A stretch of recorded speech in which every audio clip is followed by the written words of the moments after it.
Can't find Viplav. Sorry, Viplav. I know you're in there somewhere, but my eyes just aren't good enough to find you there. Welcome, everyone. I'm Stephen Downs, and this is the wrap-up for eLearning 3.0. And I'm just trying to find how to turn off my sharing thing because I don't want to be sharing anymore. Here we go. Stop. So here I am. At the end, I have a person, Roland. Hi, Roland. Roland is very silent at the moment. I'm not sure why, but I'm guessing audio or video issues. There wouldn't be a webcast if we didn't have audio or video issues. So welcome, everyone. We do have some viewers. I want to say that you're welcome to join in. He'll take another laptop, Roland says in the chat. Okay. The address to join in this webcast is in the chat at the right-hand side of the, I assume it's the right-hand side of the YouTube thing that you're watching. And actually, why don't I just copy that? Well, no, it should show up as well. If you're watching from the Activity Center, it should be showing up in the right-hand side there as well. But let's see if I can't prove that that's the case. Sometimes these things don't work. So in the Activity Center, yeah, the URL is there. I'm seeing hello from Kerala from Jenny. So hello from Castleman, Jenny from Kerala. I can't believe that you're online at what, midnight?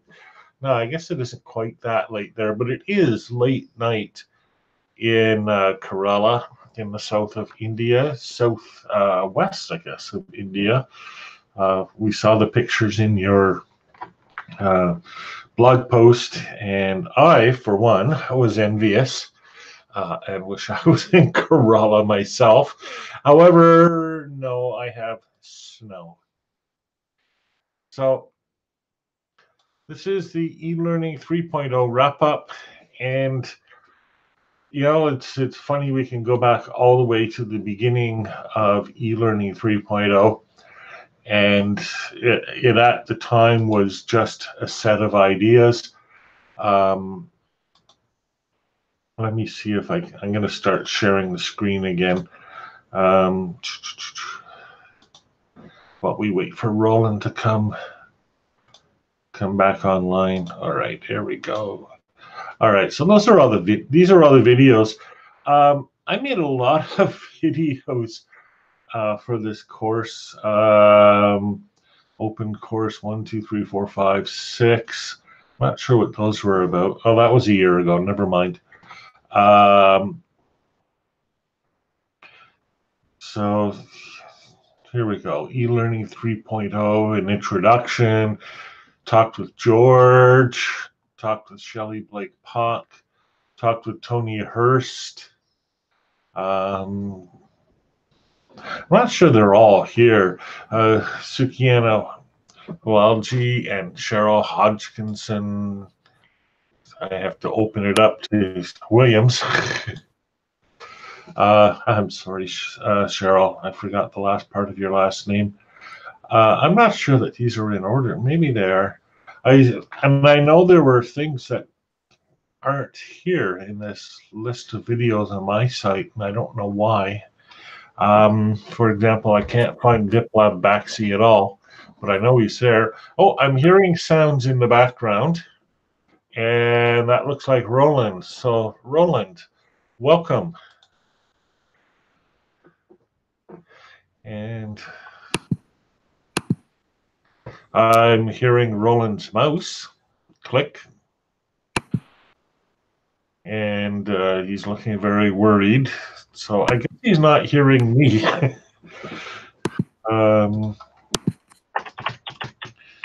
Hear you, Roland. It's like the movies, right, where they read while they type. And see you. So maybe he sees that. And now he's frozen. So I'll go back to my retrospective. So back at the beginning of the course, and so I'm going to start sharing screen again here. I'm getting better at all of this stuff, all of this sharing stuff, but I'm still not perfect at it. Okay, so here we go. So let's go back to el30.mooc.ca. This is where we began. This grasshopper logo was drawn by Heather Molyneux on a Post-it note, and she's in New Brunswick, and so she mailed it to me, and I took a photo and then got rid of the yellow background, and that's what we have as our mascot. I think it worked really well as a mascot for the course. So here's the overview, the outline. So here it is. And then I set up each module. I had big plans for these modules. A lot of the plans worked out. So these pages were all automatically generated. So all I had to do was add stuff into the course, and then these pages would update on their own. Where did I want to start? Let's go here. I'm looking for that bubble diagram. I don't know where there it is. So this was the plan for the course. And let me make this bigger so you can see it. So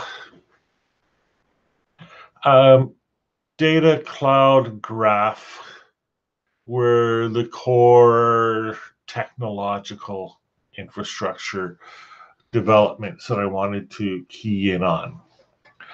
And then things like resources and recognition, these were the educational aspects that I wanted to build into the course.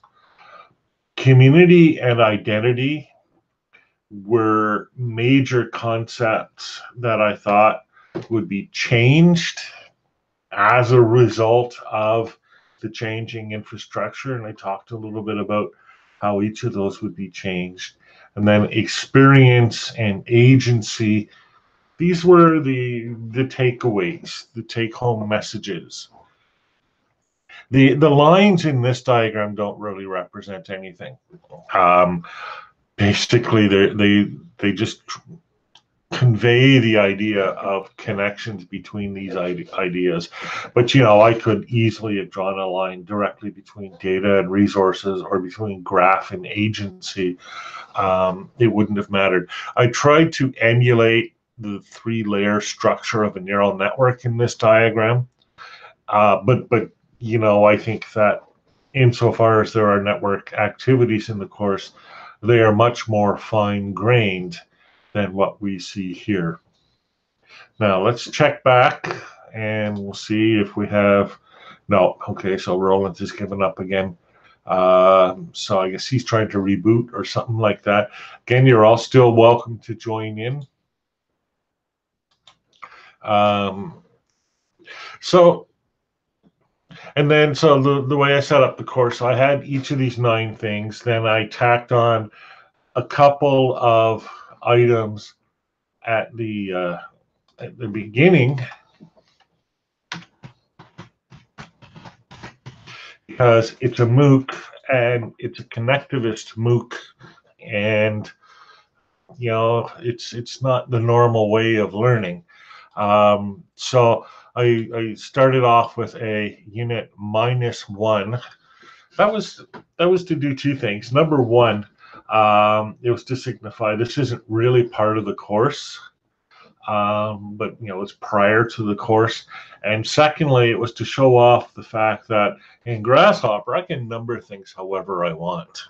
I don't have to start with one. I did a lot of stuff in this course just to show off whatever what Grasshopper can do, and that was a really important part of the design of the course. There was something Laura wanted me to highlight in the documentation, and at some point I will do that. I have always approached these MOOCs from the perspective of having multiple layers of learning and therefore delivery, because it's not addressed to a specific audience, right?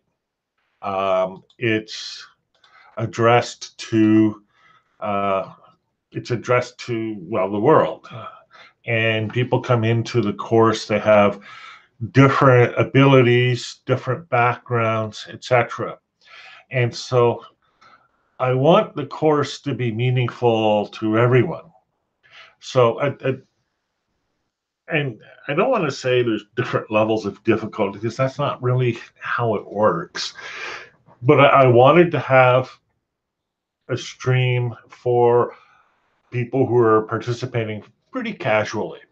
And that's what the videos are with the different guests in the course. Now, I know we got pretty technical in some of those discussions, and that's the danger of talking about educational technology. You're going to get pretty technical in some of the discussions.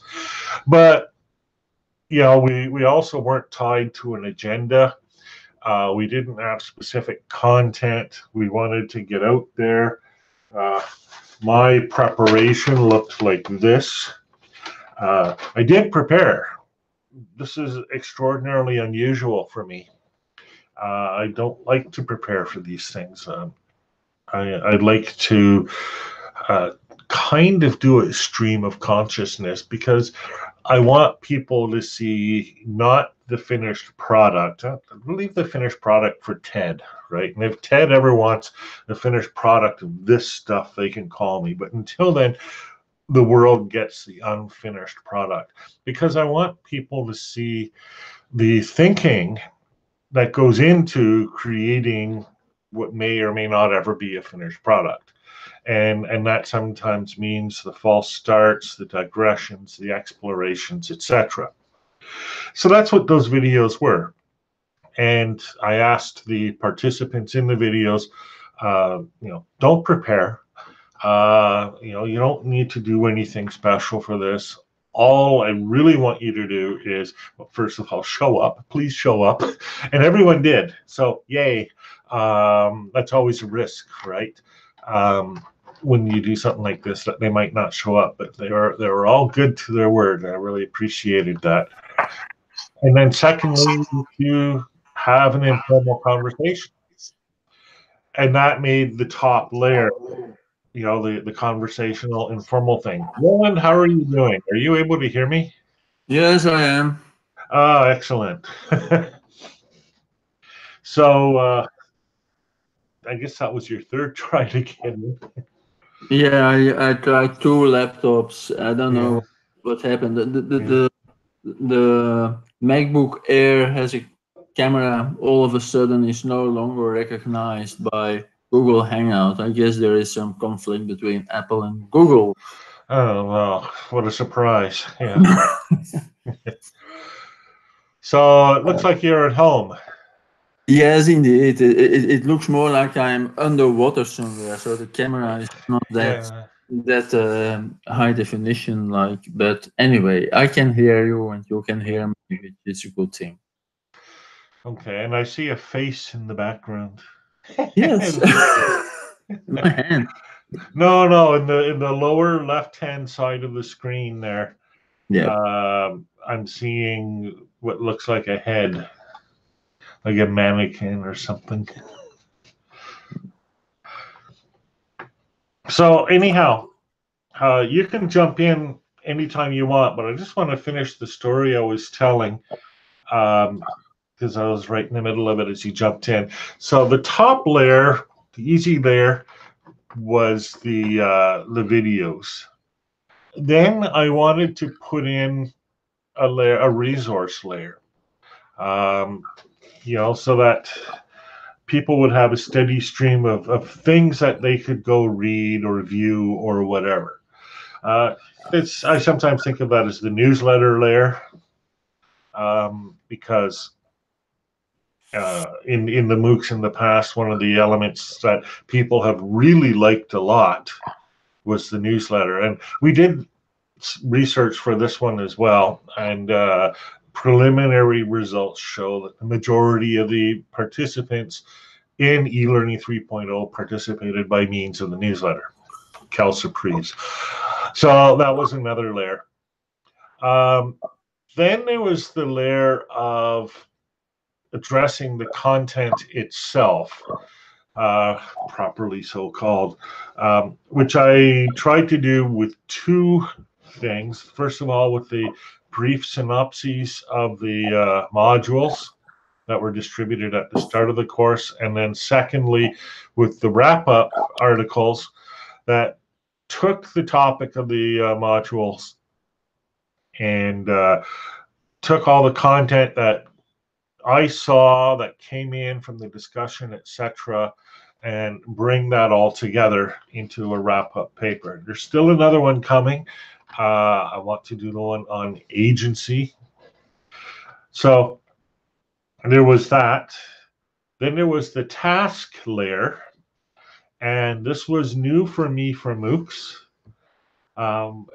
In my, feverish imagination prior to the start of the course, I wanted it to be like the DS 106 assignment bank, where people would contribute a whole bunch of assignments, and then people would do those assignments, and it would be this crazy collage of creativity. That didn't happen because there weren't enough people in the course, or because they didn't want to do that, or perhaps because there wasn't an easy mechanism for them to do that. So I made assignments. And I made them up as I went along. Sometimes I'd dream them up, literally in a dream the night before I issued it. But with each of the assignments, the idea for me was to try to generate an experience of that aspect of the course. So you had to do things, but the idea of the doing things wasn't so much the output that you would produce, but the experience of doing the thing that would create your own sense of awareness of that aspect of the content. And then finally, the technical level, which you had to search to find because I didn't really mention it a whole lot. This course was accompanied by a series of articles in my blog, Half an Hour, on building eLearning 3.0, and I talked about the very technical details of creating the software and the design for this course, what I was thinking as I went through it, some of the code that I wrote, some of the design elements that I considered. And so for those who look at this on a technical level, from an instructional design level, that may have been useful for them. So a bunch of different levels. They're not in order. They're related by the topic areas, but that's what I wanted to do. So, Roland, did it work?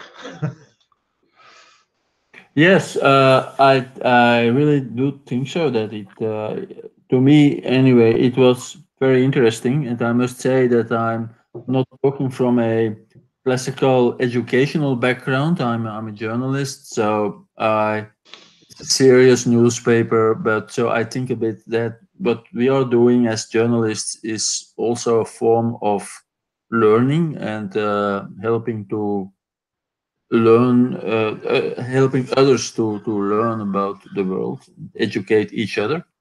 So one of the things we are doing is our synchronous sessions using chat text. So we invite the readers to discuss political events or market events together. And we invite in experts, but they're all on the same level. It's a very simple design because it's text chat. And the advantage is that, of course, you have to type. That's a disadvantage. The advantage is that everyone, there is no one person who is monopolizing the conversation. So we're trying stuff like that, and also visualization. We also talked about visualization in Colombia, I believe. So this was very similar to what we are doing. However, our newspaper is not open. It's not an open, massive course, because we do use a paywall, which is necessary in order to get the journalists paid at the end of the month, which I personally do appreciate. But the disadvantage there, of course, is that the learning is not as massive as we would like it to be. But so a lot of stuff happening in education with the MOOCs and digitalization are very similar to what's happening in news media. And that was one of the reasons for me. And learning about the decentralization and peer-to-peer learning is something which was very important to me. And that succeeded. There were some minor, but I don't know whether it's minor, some things which could get improved. I like, for instance, I'm a big fan of everything which is synchronous. So what we are doing now, I really appreciate, and I like that. But I think there the design could be better, I guess, or easier. For instance, the activity center, that I don't know why, but there seems to be little interaction. We had very interesting guests, and there was not much incentive or occasion to have a kind of question and answer session after the interview, for instance. And that would be nice to include that in a future edition. That would have been a good idea. Yeah, I'll keep that in mind. Yeah, the activity center was a bit of a bust.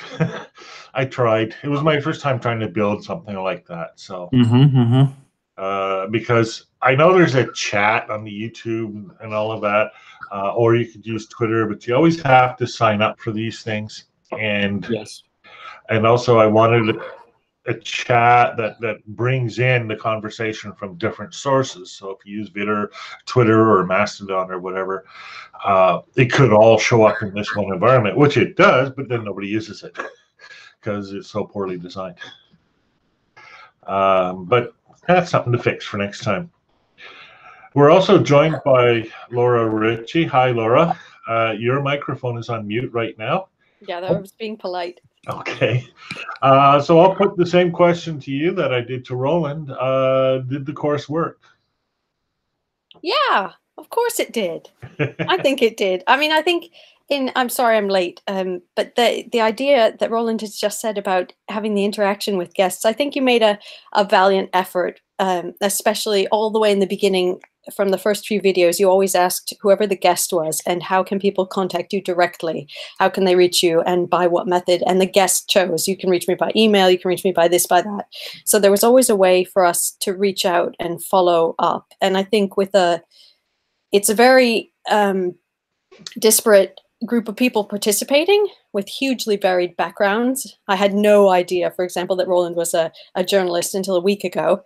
But so I don't think there would be ever one way to unify people that would work. But I do think you gave us a good avenue to do things. But it relied on people reaching out and connecting, which I think is part of the point. Oh, definitely. Yeah. I mean, as I said at the very beginning of this course, the success or failure of the course really isn't me. I set up the environment. It's what people participating in the course bring to the course, which is why I appreciated you and Roland and Jenny and Kevin with his diagrams, cartoons, etc. All of these things really added a lot to the course. And I think it'll carry on. I mean, I'm about a week behind at the moment because of holidays and life in the world and everything. But I do think it'll carry on. And I'm curious what's going to happen with the next iteration. So do people like us who've done it now, do we join in again? do we dip in and out? Is that something that can happen where you start to form a community of sorts or some sort of consensus with the new cohort of whoever does it, and then somebody else can come in? Are we external nodes that are useful or not? Lots of questions. Yeah, and they're good questions. And from previous experience, I mean, you know, we did the first one of these MOOCs in 2008 with Connectivism and Connective Knowledge, George and I, and a cast of ones. No, actually, we had really good attendance in those courses. But what happened is, then we did it in 2009. We had a second edition of the course, and the people who, not all of them, obviously, but you know, the most frequent participants in the first version of the course came back for the second version of the course and basically took it over, which was something I wasn't expecting. It even took me aback a little bit, right? But then I thought about it, and I thought, no, wait, this is great. This is exactly what's supposed to happen. So if that happens for the second version of this course, I'll be very happy. Of course, my fear is that, first of all, the people who took it once won't come back because, you know, it's quite a bit of work. And then all the people who ever wanted to take the course have already taken the course. So there might be, you know, one or two people maybe for the second version, but maybe not. I mean, I think that would only be true if all the things you were talking about were concrete and definite, and none of them are. And as you showed yourself through some of the experimental things, some of the things even challenged you, you know, I mean, it's not, and for many of us, I don't think any of the participants got everything. And, you know, there are various topics that we've cracked the surface of an egg and maybe peeked through at a bit of daylight, but actually I certainly don't understand or know about in their own context or in the context of how it could be used in education or communication or connecting. And so I don't think that it's not a done deal, certainly. So I think you'll get people coming back. Yeah, I agree. I think there's so much in this course that I also would like to continue to experiment. For instance, I did nothing concrete with Jupyter notebooks and stuff like that, or the Docker system. I learned about it and I see the advantages of virtualization and all that, but I still have to try it out myself. And all those things are also changing rapidly. So between now and a few months, I'm sure that as far as the other stuff about the decentralization is concerned, maybe we will learn more about the solid project by Tim Berners-Lee. He's going to the world now and teaching developers how to use that. A lot of those things are just platforms, and there still have to be apps being built on top of those platforms. Some of those apps might be very useful for learners and educators. So I'm sure that I'm really looking forward to see what else we can do in the next 2 months, even before the next course will officially launch. I think that we will be able to exchange lots of information about what's happening out there. Yeah, absolutely. And that's one of the things I should have had for this course, perhaps. I don't know, well, maybe the discussion list or something. But yeah, but I like the idea of people using their own environments to do things rather than coming to some central thing. But on the other hand, I know some people like the one central thing. You know, even in cases where you know, not everybody in the course participates in this discussion list, but for those people who don't want a website, you know, that's the sort of thing that people like. Or it could be another thing that just sits there unused. What we could do is use systems such as Slack or open source versions of Slack, which are very useful for these projects. You can create channels for each and every aspect and project and have a fun way to communicate. And you don't have to use Slack, which is a commercial application. You can use an open source version if you find a place to host it. But then again, of course, everyone who is interested should also be interested to use that particular tool. Yeah. I already learned that in our circles here of open-minded and free-minded education technology specialists, everyone has his or her own preferences. So things get very distributed. For instance, I'm also involved in the decentralized autonomous organizations, the DAO. I'm not sure whether that will ever become something real, but the fun thing is you have lots of people discussing this, but they are on Telegram, they are on Rocket Chat, and a number of other services I even never heard about. Yeah. So it's really very, very dispersed. Sounds like a segment you might use as a boot camp. Like Jim Groom in the old DS-106 had a setting it up, and of course for them it was how to set up your website, but it may be part of connectivism is communicating. And here are the different methods you might consider. Go research them, just like you listed resources. You might list different communication tools or ways to find out about them. And then it's up to people what to do.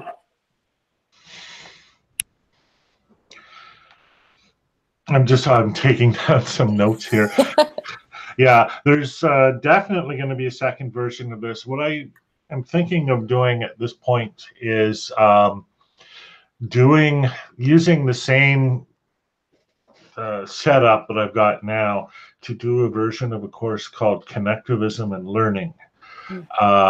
This is something that I actually originally did for Federico III University in Naples, which is has great pizza, Naples. Sorry, it's all I ever think about when I think of Naples is pizza. And I did a bunch of videos for them, and they did it as a very traditional style MOOC, right? Like, similar to Coursera, etc., except they had their own platform. I think it was called Federica, something like that. And it didn't attract very many people, and they were very disappointed. And I was disappointed. I was less disappointed because I knew that we'd done anyhow. So I'd like to be able to use those videos and get them out there so that they can be more widely appreciated. They were actually professionally done, so I actually look and sound good in them. So, and that would be, I think, like a 10-week course, which I'm thinking of just starting up in January or so. So we'd run through that. And then after that, doing the second version of eLearning 3.0. What do you guys think of that? That sounds good. That's your boot camp. The connectivism and learning? Yeah, because, I mean, for some people, they had said, oh, this is a new idea for me. And, for other people, it's water. But if it is new, then it's a big kind of step from other sorts of learning. Oh, yeah, it is. Yes. What else? But think of what fits for cultures. So if you've got, like, I've got, in Chinese New Year or something, you don't want to start to clash with major festivals. I mean, if people are going to drop out, I don't know how you plan for the world, but it's interesting with this course, eLearning 3.0. In my search for a wide range of contributors to the course, because I did want to get a good diverse selection of guests. I was criticized about that, although in the end I think I did okay. but I was communicating to some people from China who I knew to try to get guests from China. It turned out to be difficult not only to get a guest, but even to get participation from China into the course because of time zone differences, because of communication channel differences. So I have a list of people who are interested, but who I just wasn't able to engage, and I'd like to do that. And as well, I had an offer from someone in Spain to translate and integrate the Spanish-speaking community into the course, and they've always been interested, as a community in this sort of thing, perhaps even more so than the English-speaking community. But again, that was something I wasn't able to pull together. But for next time, I can think of much more internationalization, multilingual. Now I don't speak Chinese, Mandarin, Cantonese, any of that, but people do, and so like I want to try to figure out how to bridge that and allow that connection to happen. And maybe I'll do some of it in French, just to get my French back up to speed. So that would be good as well, and that would add to the challenge. What about a big part of the course too for me has been the co-development of the Grasshopper environment. Did that environment work for you for this course? I must say that I gave a bit up on that, but with the firm intention to try it anyway in the next 2 weeks, to give it a try. I primarily used my Feedly application and the feeds of the blogs, but I really would love to try out Grasshopper for myself. Finally, it was one of my objectives. It was one of the few objectives I did not realize. Laura, you struggled with Grasshopper for a while. Well, yeah. Well, I didn't struggle with it. I mean, I installed it and it works fine. But I don't know enough about how to use it effectively. So I think in a week, if you haven't written it, a week is not long enough to understand how to use most programs, especially if you have to actually install them, no matter what it is, especially if it's a whole environment, because if you start just pressing buttons once it's there, it's not necessarily intuitive what it can do. So I'm frustrated that I can't harvest my own blog. I think that one word might be problematic in the future because people talk about harvesting data. I don't know if you can rename it. There's never going to be a good word, but I can't collect my own blog feed because something deep in the ether doesn't work with something or other. But the others, I can go through, and I have used it to go back and look at other people's posts and read things. But there are ways that you can, filter by different tags. And I haven't produced my own newsletters and things. But I know that I can. But I also know that all the videos on exactly how to are there because you've done them. Mm-hmm. So in the future, I'd be a little better at it. But it's not as hard. It's not that hard if I can do it.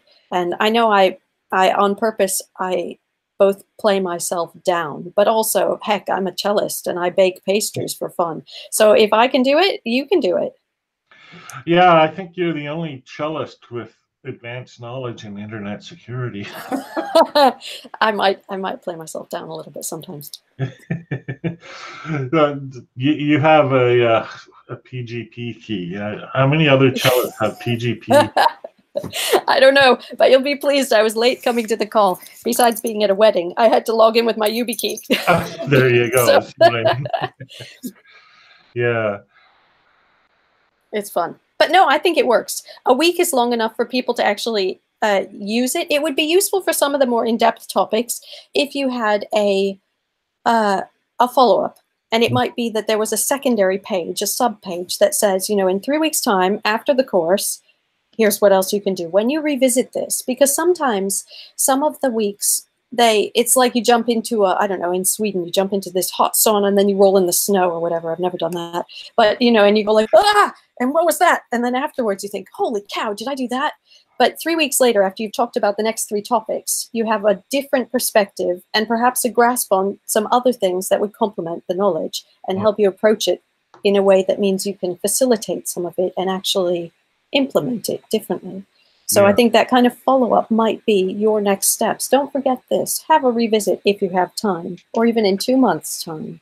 And as long as people know, for example, I know that coming up to holidays, people will be late with some of the, I haven't done a post on the last week and a half. But if you remind people, actually, the course website's still going, you will still hopefully make some sort of archive of, I don't know, posts that we can search, a searchable archive. That's your homework. No, I'm kidding.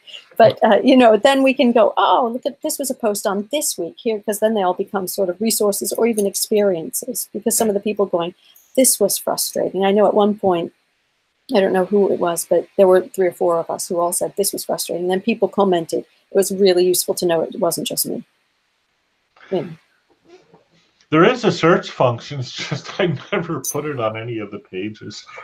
But Grasshopper actually has a pretty good search. And then each search you do actually creates its own URL. So it's easy to build a topic library.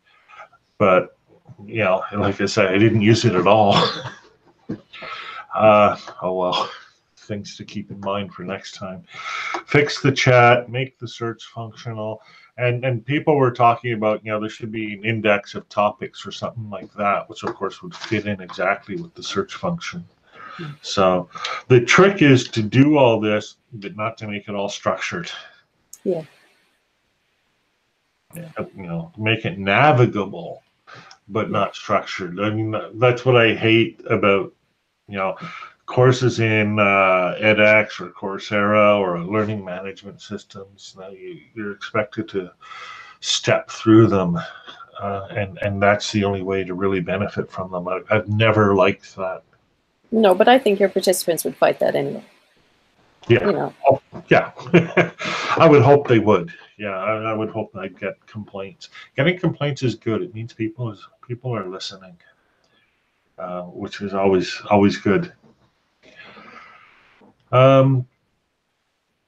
So yeah, and that's also part of the reason why I want to do the connectivism and learning course is I want to take, I guess a couple of months between iterations of eLearning 3.0 to implement some of the lessons learned into Grasshopper itself.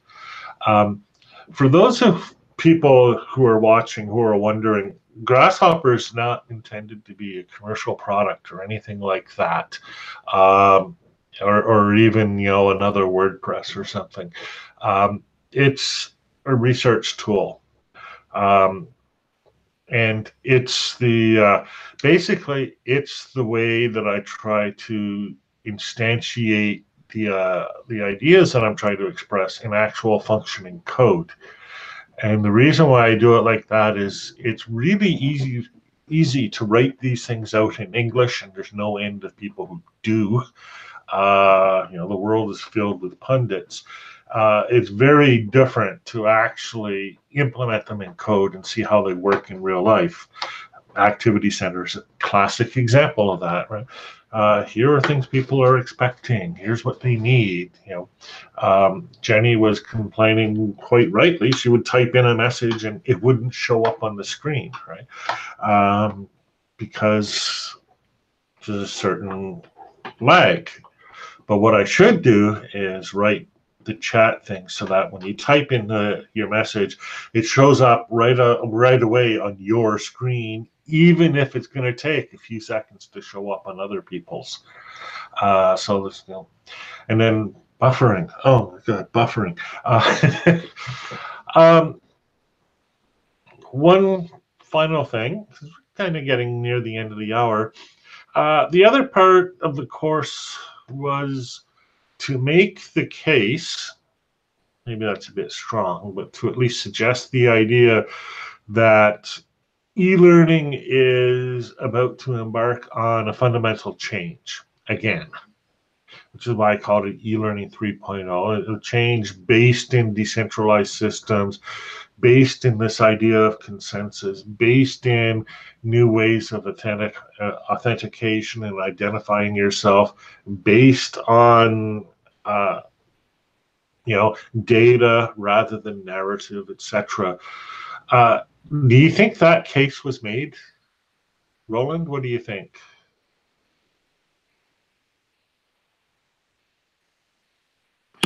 Well, it's still a bit. It's still something which intrigues me. A lot of the stuff we were doing and studying about decentralization, such as the interplanetary file system, the Beaker browser, and stuff like that. I was really wondering whether these are maybe how to call it, more like solutions in search of a problem. I have the same thing with lots of applications of the blockchain, for instance. Mm-hmm. The fun thing is maybe it is because I'm simply, technologically speaking, not knowledgeable enough to see the importance of it. But the fun thing is that I was watching an old video of Timothy May. Timothy May passed away a week ago, and he was one of the he's a crypto, a cypherpunk, not a cyberpunk, but a cypherpunk. Yep. Who is specialized in cryptography. And he developed lots of ideas and technology which are being used in the blockchain these days. And so he was at a conference 2 years ago, and he was asked, "Oh, do you use the Bitcoin?" And he said, "No, I don't use it because I don't see the point of it. I don't see it's not useful to me. If you are not involved in trading illegal stuff, then why would you use the Bitcoin? Maybe you could speculate with it, but that's a completely different story." But the same things, for instance, Ethereum, which is another blockchain, and which is more Turing complete. So you can actually do more stuff with Ethereum, and you have smart contracts, for instance, built on that blockchain. The problem is it's still not very obvious to me. Maybe there are some very specialized financial database applications which you can make more efficient using this. But in general, I don't see how it changes really the world. And even Timothy seemed to struggle to say, well, in that's changing the world in such and such a way.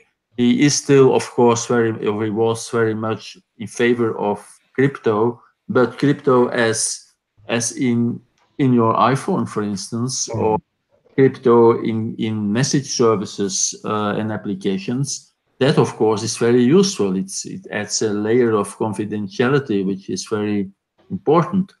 But the more advanced blockchain stuff, for instance, and decentralization stuff, I think first it's still way too complicated. The Beaker browser is very nice. It gives you a kind of a feeling of empowerment, but then you have to code it all in HTML yourself. And then finally you do realize, well, if no one is going to see this, to share this, then I still need a hosting company to get it permanently up there. So what's the point? And then you have the holo chain who are involved in this desperate attempt now to get people to buy the holo machine, which they will have to install at home. And so the little servers, in fact, making it a kind of democratization of hosting stuff. Then again, I was wondering, well, I already use Reclaim Hosting, which is a very nice organization helping me to host my blog. So what's the problem? I do not need Amazon for it. There is already Reclaim Hosting, and I guess countless similar sympathetic organizations. So to me, I do see the importance for education and learning to have your own infrastructure, but whether you do need IPFS and the Beaker browser for it and similar developments, I'm not so very sure about it. But I still want to look further into that, and maybe I will better understand in a few weeks or a few months' time. What do you think, Laura? Did we make the case that e-learning 3.0 is a thing? Yes and no. I mean, yes, it's a thing, and I think it's already been a thing for a while. And the new generation, to sound ancient, they've been doing it for a long time. But I think there are a lot of people who are late to the party, and that's most of the teachers. Not all, but I mean, where anyone who grew up in a time where there weren't all these things is late, and the people who've always had them are much more. I think the important thing is the awareness that there is an alternative, and also what confinements happen through centralized platforms. So I'd agree with Roland that I don't necessarily think that we all need to use blockchain and all these things, because it's about understanding and managing our own risk and why and what level of authentication and what's the purpose. But I do think that a lot of the things, for example, containers will be really useful, and perhaps the way you package up the January thing, you might find that some of it is you can containerize some of it and then you add to things, and it may be that you allow other people to use some of it and then they can install the whole thing and adapt and run and do different things with it. But so some of it, yes, a million times yes, but other things I don't think there's I think we need to catch up and be aware with the thinking processes of people who don't want to be active participants in a centralized world. And I think that not largely, but that is a prevalent thing in youth culture already. Yeah. So it may be that actually asking them, how do you work, instead of trying to tell us or provide something for them. I think there's a tendency to still have that lag of, this is how one learns. We're going to learn what's out there and how to use it, and then something. But even more ground up, figuring out what do people already do. And unexpected people, because sometimes the answers come in places where we don't expect them. So it's a combination of the completely native is the wrong word, but like the kids on the street, and the high-end specialists, knowing what works and what are uses for things, and how do we research about it, and what kind of uses could somebody in a different field use for something, because sometimes through the technical terms, things can seem inaccessible. Yeah, I also think that if you see what the kids in the street are doing, it's a lot about all those nifty new services such as Discord and Telegram and all those other stuff, and Mattermost, for instance, which is the alternative for Slack. They're not. I don't feel that they are embracing blogs once again. I think WordPress and Drupal are very much my generation, but I don't see the teens nowadays saying, "Oh, I have my own blog," but they are experimenting with all those new platforms out there, and they're highly critical of Facebook, for instance. Sure.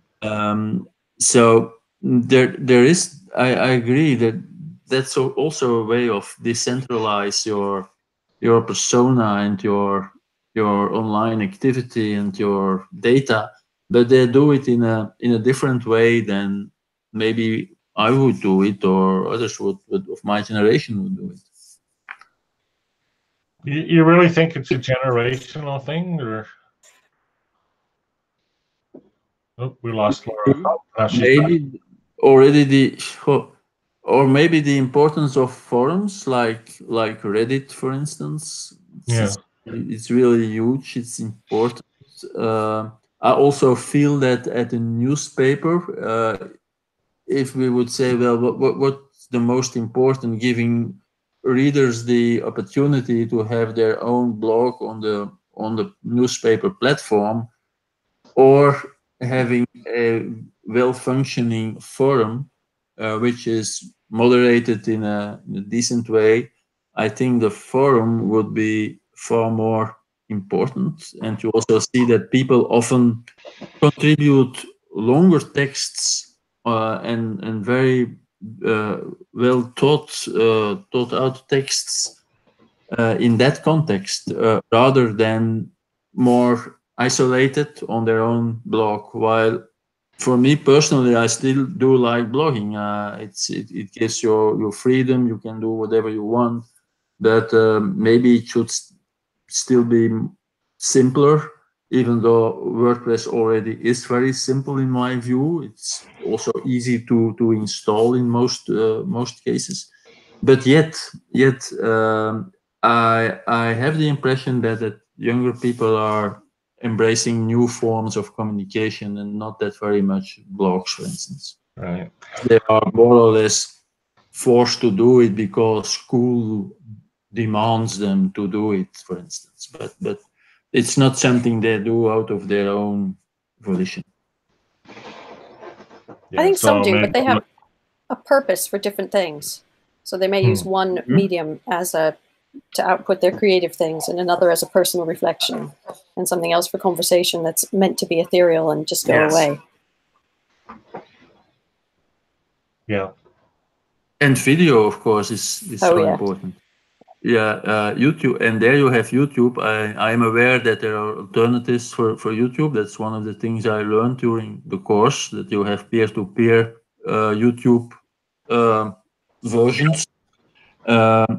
But they learn a lot using YouTube. Maybe about games, but at the same time, they're also learning. For instance, here in Flanders, this morning I had a conversation with a teen telling me how his English benefited from using YouTube all the time. They no longer speak any French. It used to be the case in Belgium that people in the north, they're speaking Dutch, but also French, because they are aware that in Belgium, of course, more or less half of the population is French speaking. But nowadays they are speaking mostly Dutch and English. And French is a very distant third language, because the culture they get through the internet and mostly through YouTube is very much English based.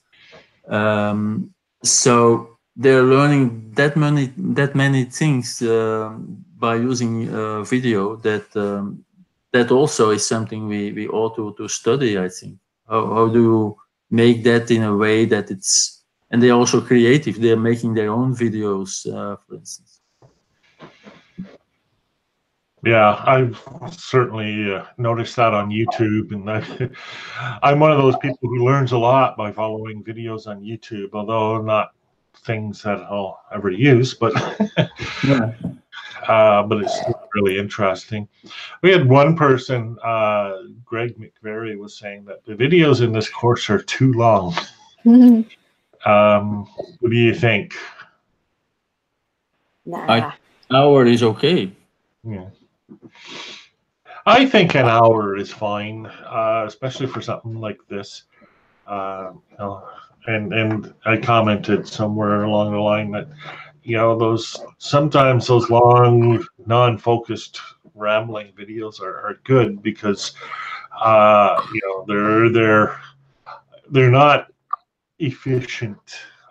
They're not cold. They're warm, right? They're more engaging. I'm using cold and warm in a McLuhan kind of sense here. On the other hand, for some of the key concepts, I suppose it would be good to have good, short, sharp videos. I'll have to learn how to do those. Yes, maybe. Yeah. But the longer ones really give a kind of a window into the existence of other people. I was very impressed by the Colombian contribution. At first, one thinks, well, it's a very different country. They had this war for 60 years going on. But then when they talk about diversity, you realize that these are exactly the same issues and cultural problems we are faced with in North America, in Europe, and everywhere else. How do you recognize that people who seem to be different are actually contributing a lot of value? And how do you open up people to acknowledge that? But it's really something, that video really, because it takes time and it's really a conversation. It was very powerful. Yeah, I think so too. And for me, it was especially good because I have I've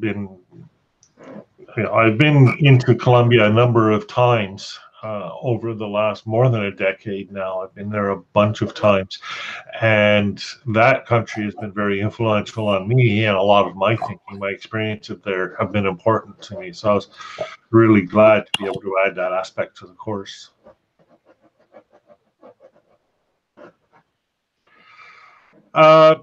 Just on a technical note, again, for people who are watching, if you are using Grasshopper, there's going to be a new upload to GitHub with the all the stuff on badges. Your badges will be on a blockchain. They will be on the blockchain that I made, so it's not a real blockchain, but it walks and talks and functions just like a real blockchain. So it's a bit of a fake blockchain. Yeah. Is that even possible? Well, I'm not. I'm trying to. I'm looking if we come to a consensus that it's okay, then it's possible. Yeah. That's so, I mean, it works the same as a blockchain, and the only difference is that right now there's only one node actually writing things to it, but all the software is there for other nodes to actually join that particular blockchain. So it works mostly. I discovered a bug in it the other day, but while I was doing a live video on it, of course, because that's when you discover the bugs. And it's funny because you asked, where's the usefulness in blockchain? Yeah. I pitched sort of half seriously, but pitched the scenario that if a whole bunch of people are using Grasshopper and Grasshopper has its own blockchain network, then anybody can create a badge and anybody can award a badge for whatever. And so we have this shared infrastructure of badges that we've given to each other. And it's fairly easy in Grasshopper to award a badge. You just create the badge, which takes about 2 minutes. And then there's a little button that allows you to award a badge on anything that you've harvested with the aggregator. So that creates kind of, I mean, it creates a consensus, not in the sense that, and this is a really important distinction that was, I think, completely lost in this course. It's a consensus not in the sense that everybody agrees about the same thing.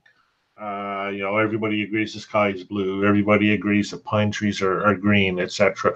So not that kind of consensus. It's a consensus in the sense that we're all sharing in the same method of recognizing things. The same system for awarding credit for something, whatever that thing may be. It's more like a technical consensus as opposed, or as I sometimes say, a syntactic consensus rather than a semantic consensus. It's not about meaning and truth and value, because those will always be diverse, but it's about ways of expressing meaning, truth, and value. And if we all have a common system for doing that, there's the consensus out of which community is based. So if we pay with credit cards or debit cards, yeah. It's a consensus. And I can buy one thing and you can buy another, and somebody else can buy nothing. But the fact that they have one means they are part of the consensus. Exactly. But what's the difference then with using Badger, for instance, in order to make and distribute badges? Because if Badger disappears, or a badger starts charging money, you've lost your entire badge system. Okay. So nothing in the meantime, just like there can be many consensuses. But if it's Grasshopper, because Stephen's running it, we know that he's not going to, unless he turns evil. Well, no, but the thing is, because it's a blockchain, I'm kidding. Right? Everybody has a copy of the data. Yeah. Yes. Everybody Okay. can add to that data. So I can't privatize it. I can't just shut it down because everybody else has all the tools that they need in order to continue it. So that's the purpose of the blockchain, as opposed to just awarding badges through Grasshopper. Right. So that's a kind of a weaponized open source, because suppose that you have an open source badge system, even then that could end up badly, but it would be defended because, well, there is the blockchain, we all share this data and they can't tamper with it. Tamper with it. And so part of my, and I wanted to do this time, but it was like a bridge too far. I wanted to take the data that's in the course, all the module content, all the aggregated links, the videos, the posts, etc., and put that into a form that could be distributed in the same way. Not in a blockchain necessarily, but in minimally a shareable distributed Merkle chain, which is kind of a blockchain.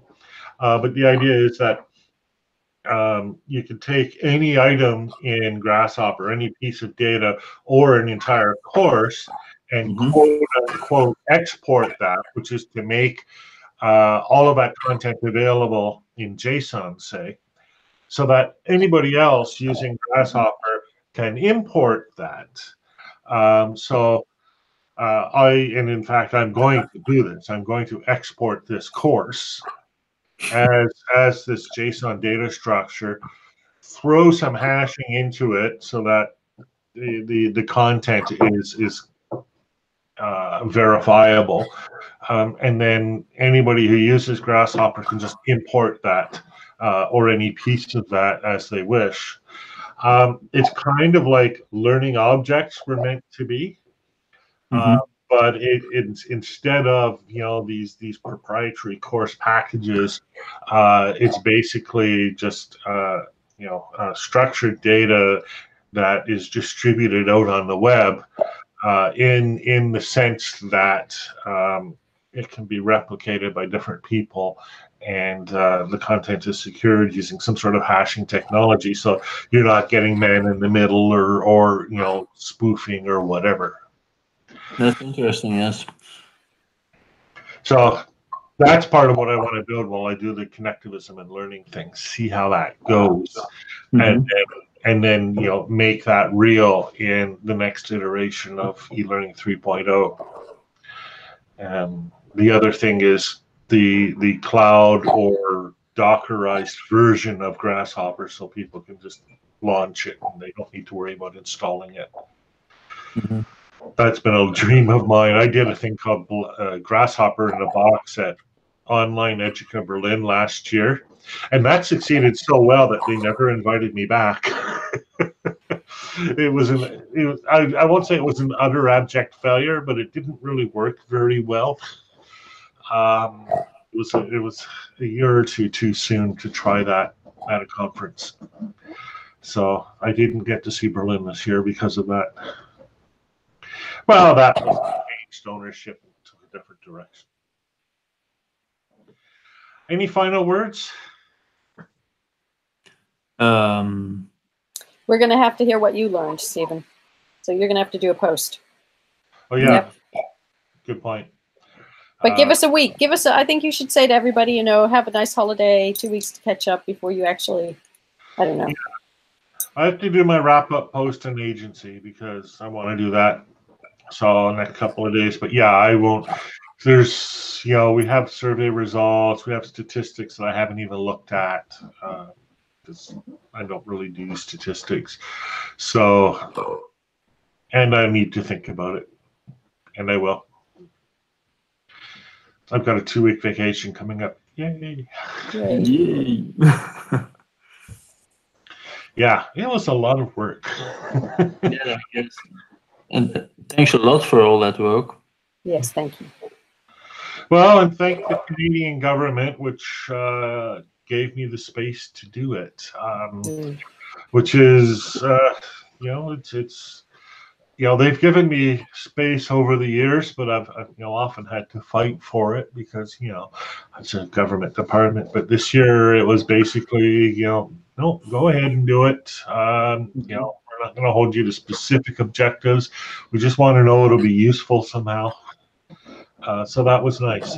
That works well for me, and it did give me that room to try to explore some of this stuff.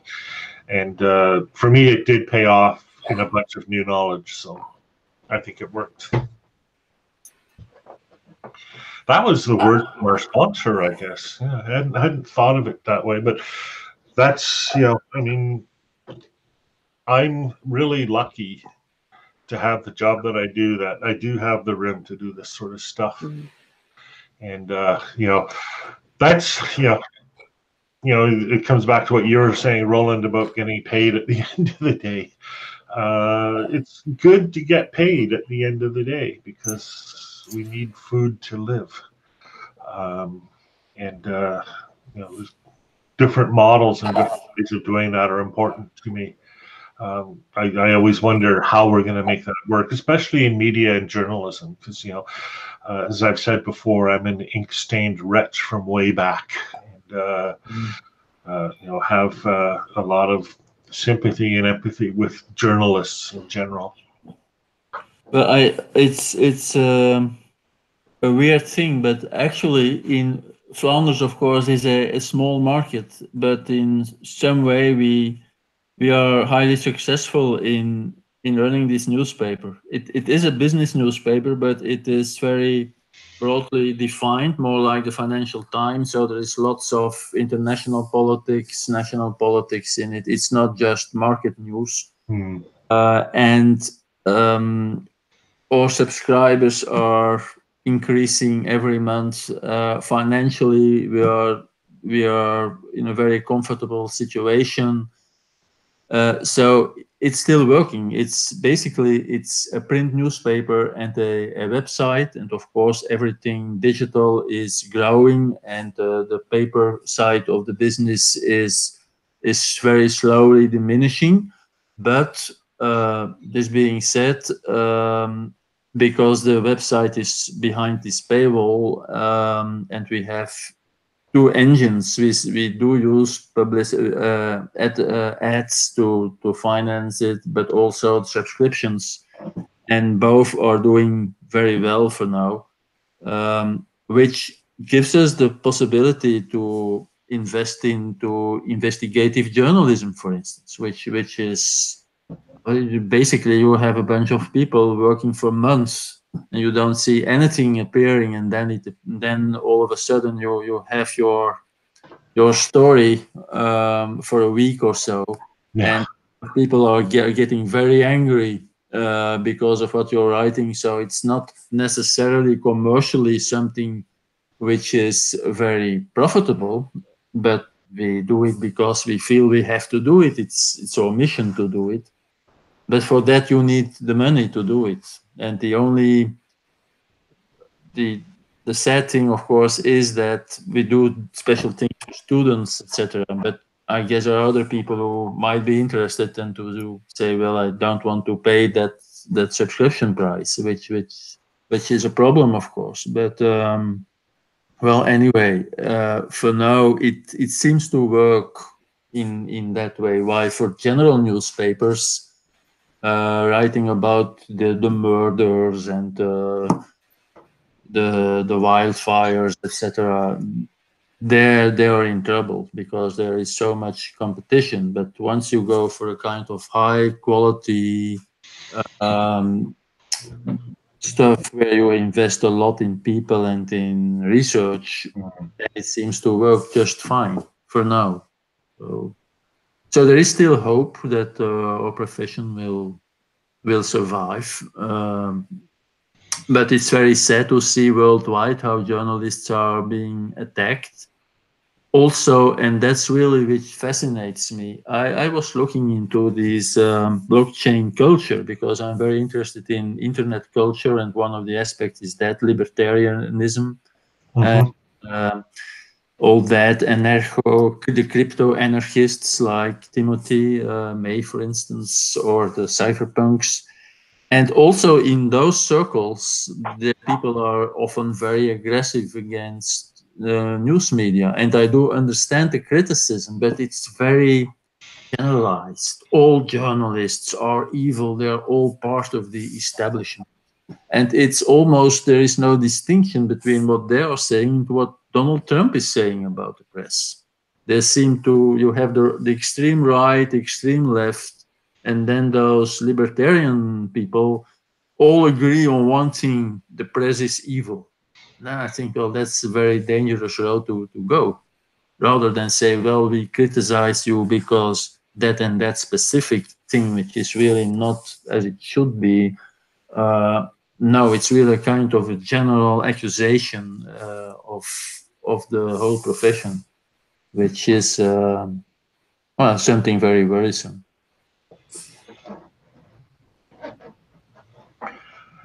I agree. I have my own theories about a lot of that, which would be a little off topic. We'll explore that in a future time.